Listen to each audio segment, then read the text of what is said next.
জাতীয় জরুরি সেবা 999-এর মাধ্যমে আজকের দুপুর 2:30 নাগাদ আমরা একটি সংবাদ পাই যে মেঘনা নদীতে আল বাখেরা নামক একটি কার্গো জাহাজে 5টি লাশ পড়ে আছে।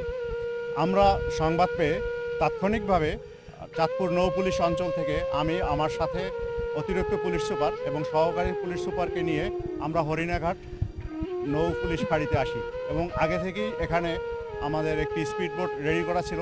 আমরা দ্রুত ঘটনাস্থলে আসি, এসে আমরা ভিন্ন ভিন্ন রুমে 5টি লাশ শনাক্ত করি এবং 3 জনকে মুমূর্ষু অবস্থায় উদ্ধার করি এবং যেই 3 জনকে মুমূর্ষু অবস্থায় উদ্ধার করা হয় এদেরকে দ্রুত চিকিৎসার জন্য চাঁদপুর সদর হাসপাতালে প্রেরণ করা হয়। এখনও পর্যন্ত আমাদের প্রাথমিক কার্যক্রম চলছে।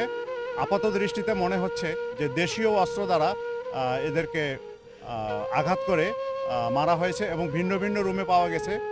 কোনো মৃতদেহই আমরা একত্রে পাইনি।